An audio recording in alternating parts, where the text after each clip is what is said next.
नमस्कार दोस्तों, मैं ही यूपी राजधानी न्यूज़ से केशव गौतम।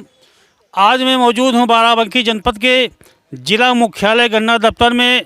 जैसा कि हमको पता है कि भीम आर्मी एकता मिशन का कुछ किसानों की समस्याओं को लेकर के 9 जनवरी से यहां अनिश्चितकालीन धरना चल रहा है। बीच में भी हमने आप लोगों से मुलाकात किया तो पता चला जिला प्रशासन की तरीके से उधर कुछ ढुलमुल रवैया अपनाया जा रहा है, कोई ठोस नतीजा नहीं निकला। लेकिन आज की तारीख में जैसा कि मुझे जानकारी मिली है कि एक किसान की इस कड़ाके की ठंडक से हालत बिगड़ चुकी है।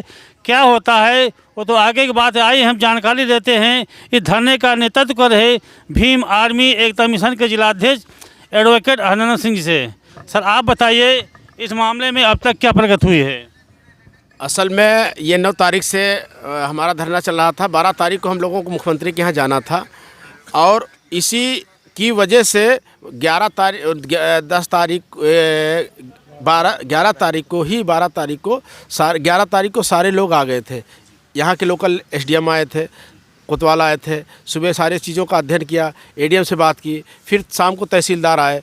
तहसीलदार साहब ये जो है फतेहपुर के, इन्होंने खुद मौखिक आश्वासन दिया कि आपके पट्टेदार हैं, आप स्थायी पट्टेदार हैं, आपको जब कब्जे से कोई जो है नहीं रोक सकता है, कोई नहीं रोकेगा, ना प्रशासन का ना हमारी तरफ से कोई रोकता है, तो हम उसको खिलाफ कार्रवाई कराएंगे।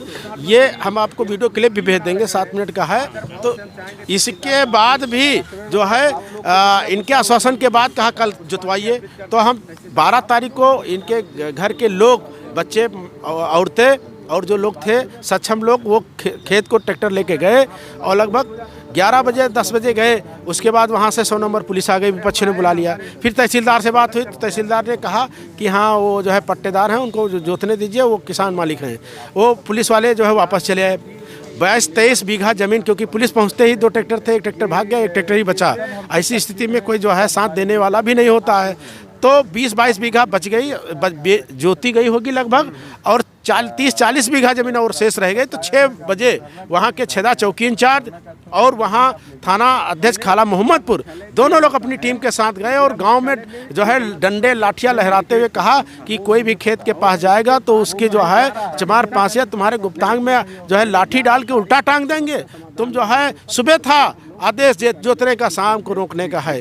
इसलिए परिवर्तन होता रहता है और हम पर इशारे पर जो है चलते हैं। हम छोटे कर्मचारी हैं, तो बात भी उनकी सही है कि इशारा किसी दूसरे का, सहारा किसी दूसरे का। तो किसानों का जो शोषण हो रहा है इशारे सहारे से हो रहा है। ये जो है बड़ी शर्म की बात है कि जो है धनीराम 480 बीघे ज़मीन का जो है अवैध रूप से जो है किराए पे ले रहा है और 32 किसान जो है इधर लास्ट वाली फसल को बोने नहीं दे रहे हैं। 58 पट्टेदारों का अमल दरामद नहीं रहा। हम तो ये भी कहते हैं, प्रशासन ने तहसीलदार से कहा था कि लिखित में स्टे कर दीजिए, कौन सा मुकदमा कहाँ चल रहा है तो स्टे हो जाए, तो हम जाने, या 480 बीघा ज़मीन छोड़ खाली करा दीजिए। तो वो लिखित में देने के तैयार नहीं, क्योंकि लिखित में कुछ देने के लिए कुछ उनके पास बचा नहीं है। इसलिए वो मौखिक जो है घालमेल शतरंज की चाल तरह जो है भूमाफिया के साथ भी हैं, रुपया भी कमा रहे हैं, किसानों के साथ भी हैं, शोषण भी कर रहे हैं किसानों का। इसलिए ऐसे दोहरा चाल चरित्र चलने वाले अधिकारी कर्मचारी, ऐसी रात को जो पुलिसिया कार्रवाई हुई, जो उन्होंने कहा कि जो थाने बैठे हैं इतनी लाठियां पड़ेंगी कि जो है हल्दी और चूना कम पड़ जाएगा। अरे उनको पता नहीं है कि चमार पासी के पास इतनी लाठियां हैं कि आप फोर्स में के पास नहीं होंगी, तो इसलिए लाठी चलेंगी तो इधर से जो है हमारी लाठी रुकेंगे नहीं। फिर वो भी क्योंकि अभी तो कानून के संवैधानिक दायरे में हम आर्टिकल 19 के तहत अपनी मांग कर रहे हैं, और अगर असंवैधानिक तरीके से बिना लिखा पढ़ी में कुछ नोका झिक्की हुई तो फिर वो बहुत बुरा अंजाम होगा। और अगर हमारा किसान इसी से परेशान होकर 3 बजे रात को उसकी तबीयत खराब हो गई, एम्बुलेंस से गया, 1 घंटा रुका, फिर वापस आया, फिर देखा दोबारा तबीयत खराब हो गई, तो फिर दोबारा एम्बुलेंस से गए, वो बेहोश हो गया था, बेहोशी की हालत में भर्ती हुआ। भर्ती होने के बाद इलाज चला। यदि किसी भी किसान को कोई हो गई तो इसका परिणाम एसडीएम फतेहपुर, तहसीलदार फतेहपुर, जिन्होंने आश्वासन दिया, जिन्होंने रुकवाया, और वहाँ का जो जिनके इशारे और सहारे पे चल रहा खेल, ये जो सकेंद्र वर्मा विधायक जी, ये भी सुन ले, ये भी मौजूद नहीं रहेंगे योगी के सामने, क्योंकि जो योगी का बुलडोजर भूमाफियाओं के खिलाफ चल रहा, और फतेहपुर के सकेंद्र विधायक भूमाफियाओं के साथ जो है किसानों को ऊपर चला रहे हैं। तो ये दोहरा चरित्र अपने मुख्यमंत्री के आदेश का मखौल उड़ा रहे हैं। मुख्यमंत्री भी जी सुने, मोदी जी भी सुने, और हमारा शीघ्र आंदोलन, जेल भरो आंदोलन अगला चरण होगा। ये आप जो है धरना प्रदर्शन से काम नहीं चलेगा, या तो लिखित में स्टेट दें और कौन सा मुकदमा कहाँ चल रहा है और 58-62 किसान क्यों जोत रहे हैं, और फिर वो जो आस्था जो वो वाले हैं भूमाफिया उनको किस आधार पर 22 बीघा बेच दी गए हैं। और नहीं तो ये अलिखित मौखिक जो है इधर भी उधर भी ये दोहरी चरित्र चाल चेहरा वाला काम नहीं चलेगा। और हम लोग जो है जेल भरो आंदोलन की तैयारी कर रहे हैं शीघ्र। और किसान, किसी भी किसान को कोई बात हुई तो फिर समझ लीजिए कि ये पूरा जो है बाराबंकी जाम हो जाएगा और डीएम एसडीएम के कार्यालय में ताला भी लगा दिया जाएगा।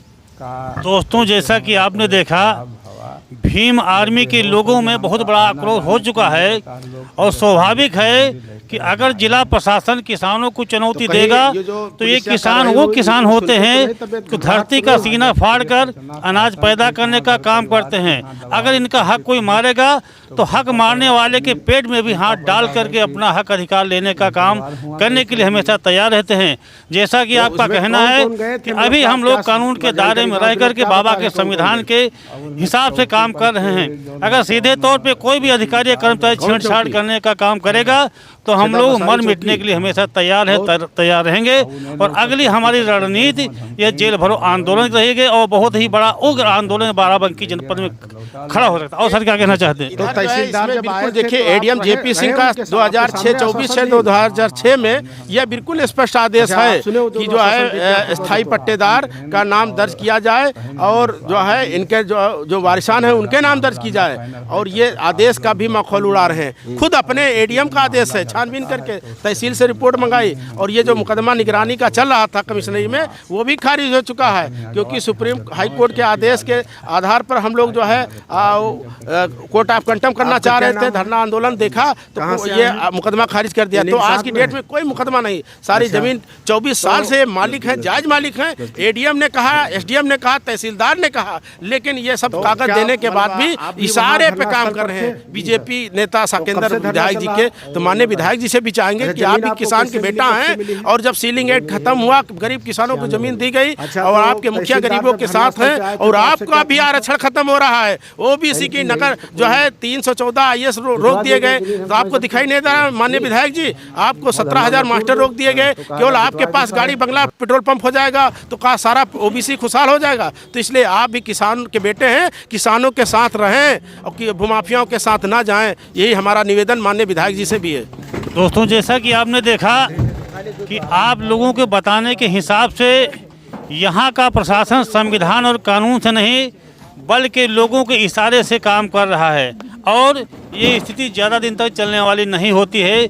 जिस दिन समाज जाग जाता है और अपने अधिकारों के ऊपर लड़ और मिटने के लिए तैयार हो जाते हैं तो वहाँ पर भी स्थितियाँ बहुत ही ख़राब होती हैं और जिला प्रशासन लेकर के शासन तक की स्थिति गंभीर हो जाती है। इसलिए जिला प्रशासन को चाहिए तत्काल प्रभाव से इस मामले को गंभीरता से लेते हुए और इनके मामले पे गहन विचार करने का काम करें। यूपी राजधानी न्यूज़ से केशव गौतम, नमस्कार।